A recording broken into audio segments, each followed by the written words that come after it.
за Отоман банка, заедно со Павел Шатев се изнесували земјата во кисии. Да не се разбере, у книжни кисии се носили прста да ја фрлат во морето, да нема следини. Кога се подпалва во морето френскиот брод Гваделкивир,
По извршената акција, Павел Шатев со воз заминува од Солун за Скопје, но бил уапсен, окован и затворен.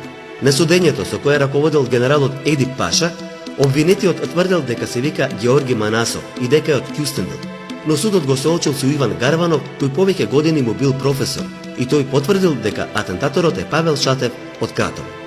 Судот му изречува смртна казна од јуни 1903 до април 1906 година. Шатев и другите осудени на смрт секојдневно ја очекуваат екзекуцијата во ќелиите на Беаскуле и Еди Куле.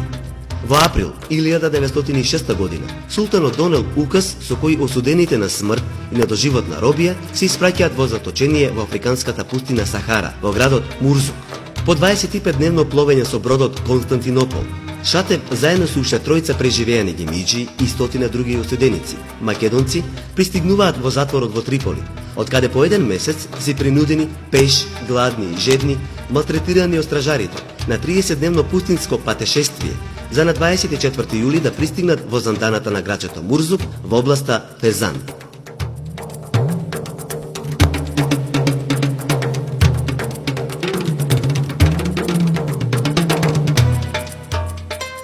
По куријетот 1908 година, многу заточеници што останале живи се опфатени со амнестија. Меѓу нив е и гемиџијата Павел Шатев. Како што раскажува самиот на 18 август 1908 година, ослободените македонски заточеници тргнале од Мурзук за на 16 септември да стасаат во Триполи, од каде со брод преку Смирна на 3 октомври се враќаат во Солун.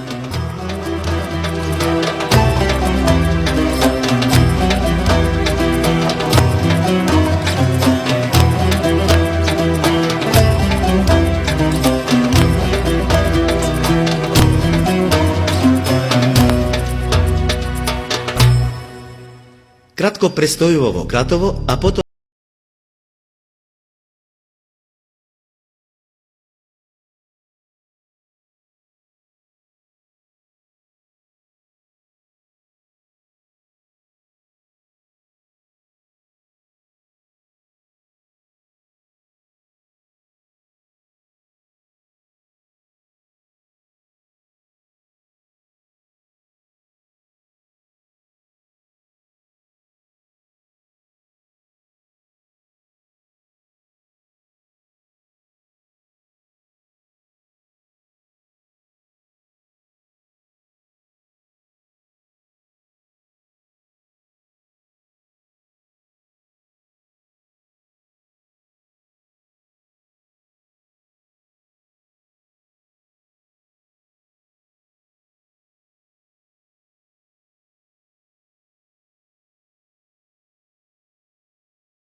во името на каузата, Шатев прави се да дојде до средби на Тодор Александров од десницата и на Димитар Влахов од левицата, од кои една се одржува во горноџумајското село Покровник, на која присуствувал и представник на Советскиот сојуз. Таквото приближување подосна ќе резултира и со познатиот Мајски манифест, што на 6 мај 1924 година во Виена со посредство на Коминтерната, односно на Советскиот сојуз, го потпишале Тодор Александров, Петар Чаулев и Александар Протогеров.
Конечно во 1943 година од затворот во Хасково е префрлен прво во Пазарџик, а потоа во Кюстендил.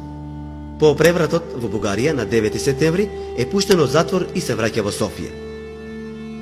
Дојде, викам, дојде 9 септември и казам, јас се записах за студент, врнаха ми правата, нали, и сам студент, и седим на булевар Труски, сам застанал, защото минава една манифестација, не многу голема, хиляди хора, не голема група, и аз ги гледам, знамена, македонски знамена, бело, тако, черно и червено, и плакати, елате с нас, отиваме в Македонија, има нужда од интелигенција. И един човек се откъсва од талпата, идва, пригръщаме, целуваме и вика, ајде бе, Круме, отиваме за Македонија, отиваме, вика, ела, професорките направиме, бе.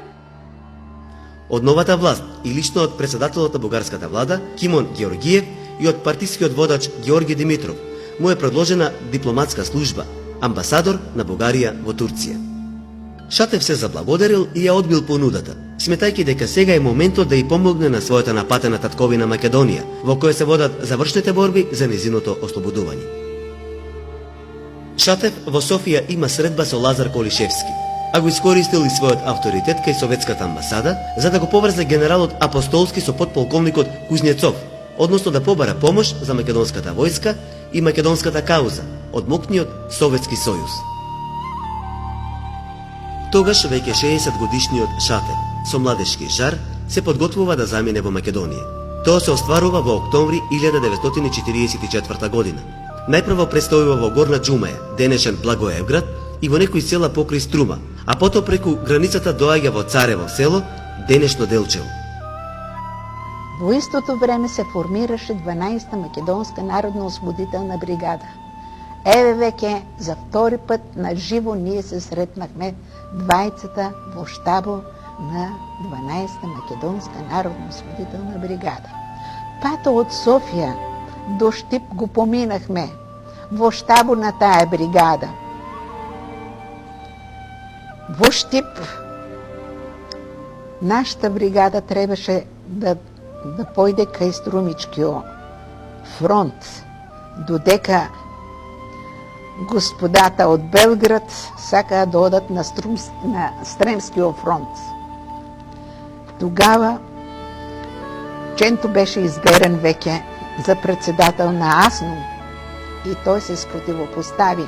Кажа додека Пиринскиот дел на нашата Македонија и Егејскиот дел имат потреба од војска, ние одиме прво на нашите македонски браќа, а после, ако треба, ние ќе го биеме фашистите ќе ги биеме на кој да биде друг фронт, било Стремски или кој, но ние борбата срещу фашизму ќе ја водиме. Тој е главниот говорник на неколку митинзи што партизаните на македонската војска ги организираат во горноџумајските и малешавско-пијанечките градчиња и села. Во Пехчево има средба со членови на штабот и на партиското раководство. Меѓу другите и со Темпо, Вера Ацева, Павле Илиќ, Методи Митевски Брицо и други. Со поголема придружба од бригадата во Метрашинци, заминува за Кочини и Штип, а за потоа преку Криволак и Кавадарци да стаса во Прилеп, каде се наоѓал и главниот штаб на НОВ на Македонија. На 27 октомври 1944 во Горно Врановци Велешко, на 8-то заседание на президиумот на АСНУМ, Павел Шатев е кооптиран за негов член. Во ослободениот главен град Скопје на 29 декември 1944 година е избран за член на президиумот на АСНУМ и истовремено за председател на Комисијата за утврдување на злосторствата на окупаторите и нивните соработници.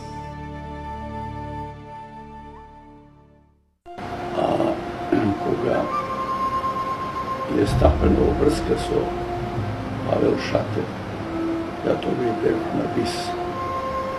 Ме испратија таму како член АВНО да ја представувам нашата република, она веќе беше формирана и прво заседание на АСНУМ.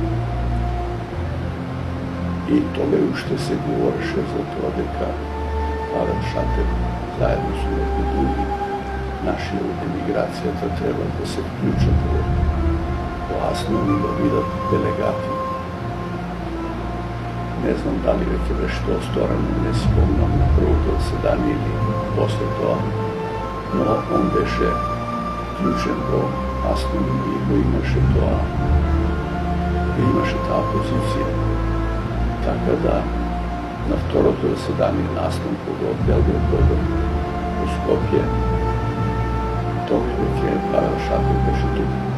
45-та година на 1 јануари јас се враќам во Скопје. Се сретнахме отново со Павел Шатев. По тоа време веќе е формирана владата, првата влада на слободна македонска држава, на чело со Ченто. Се сретнали со Ченто.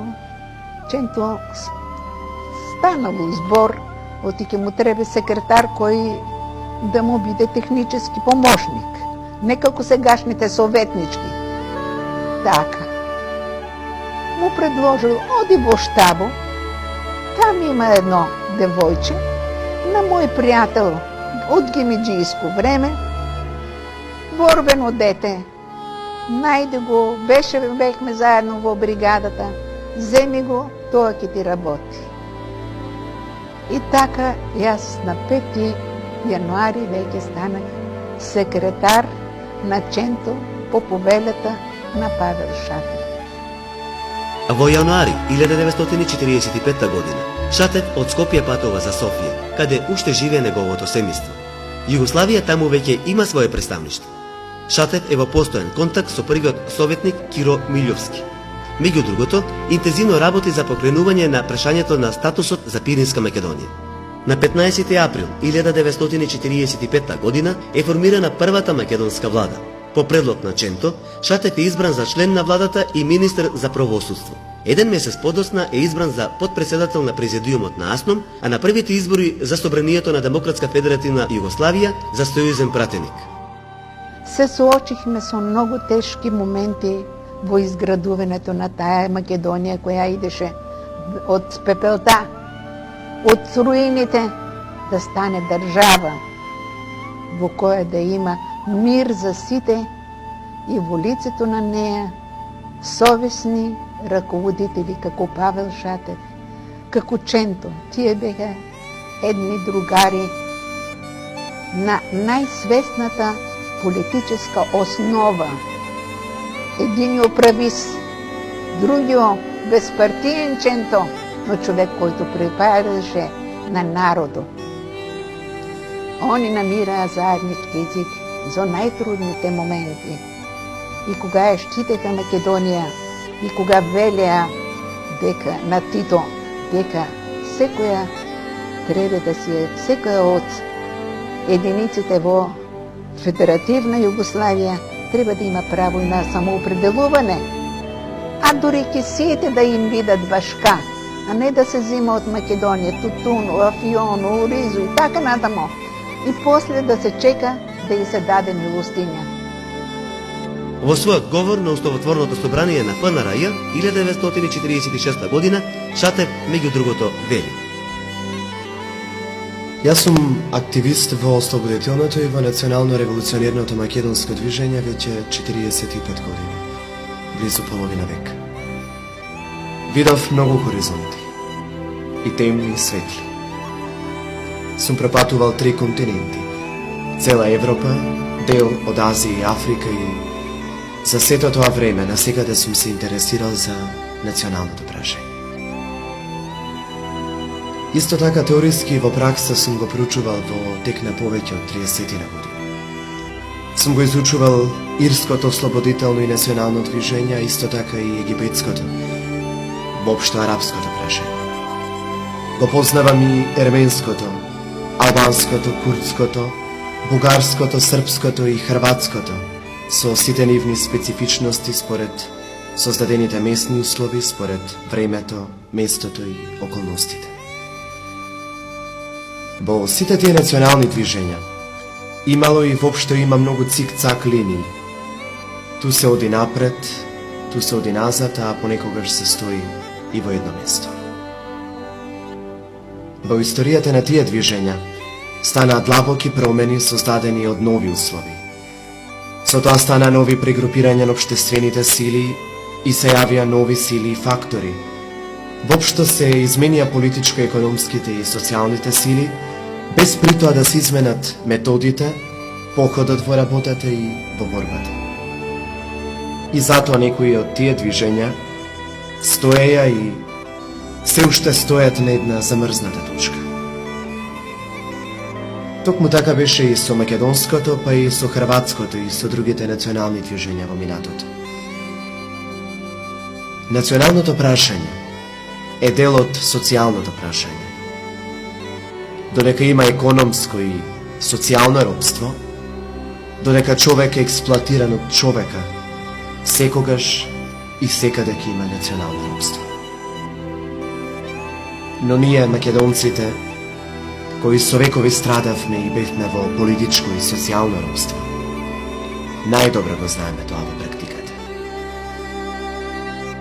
Во 1947 година Шатев престојува во Софија и со видни општественици, членови на раководството на Бугарската комунистичка партија, го актуализира прашањето за припојувањето на Пиринскиот дел кон Народна република Македонија.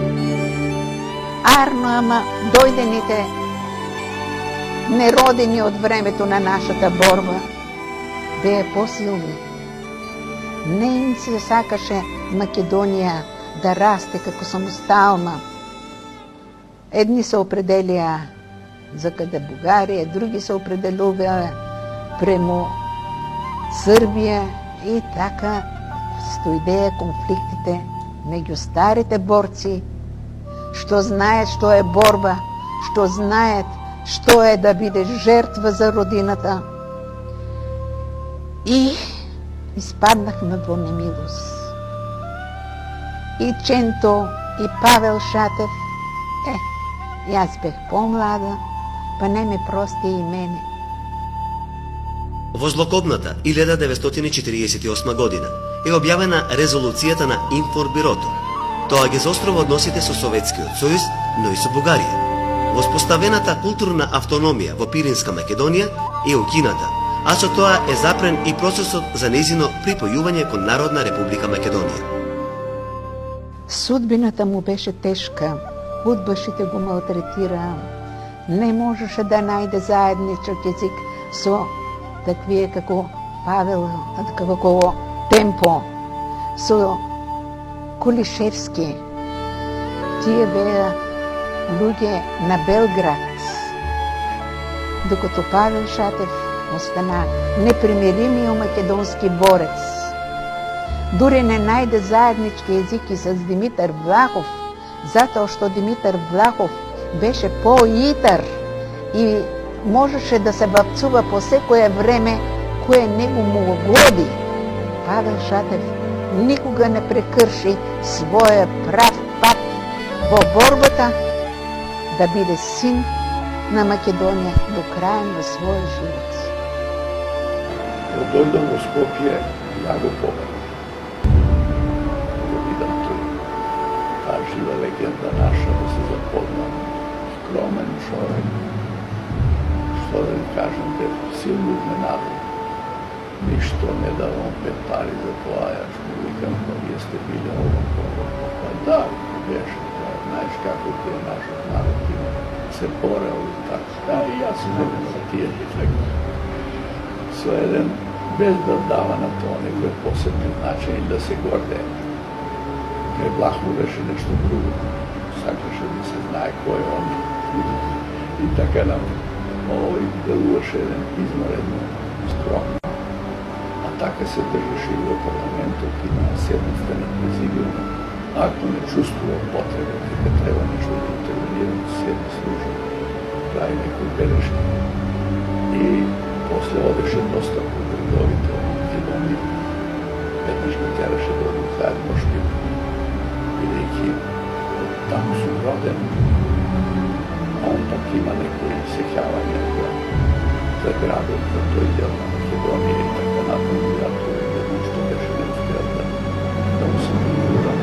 Но знам дека е било сите тие места, секаде водат и на секаде водат. За ова Македонија тоа е сега уште се боим времена, ништо не е сигурно, не давайте некој да ни даде опрашање нашата самостојност и така натаму. Не беше многу душевно со това приклучување наше на Југословенската федерација, които примаше тоа нешто што е решено и се надеваше да позимаме некаква позиција на таа држава, бидејќи се прокламираше дека таму сите републики ќе бидат еднакоправни и така натаму.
Паднало немилост, да веќе не бев тука и немам некои непосредни своји сознанија, но го следев тоа што се случуваше.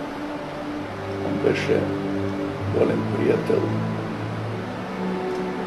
да се сетам како се викаше, иначе и мој другар, беше едно време и амбасадор в Белгија.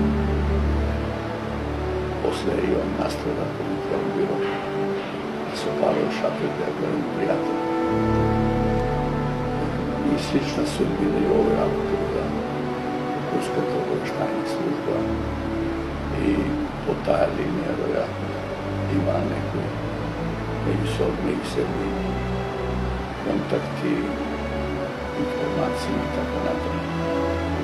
Но и двојцата, за жал, заврши на еден начин кој не изликна честно на живот.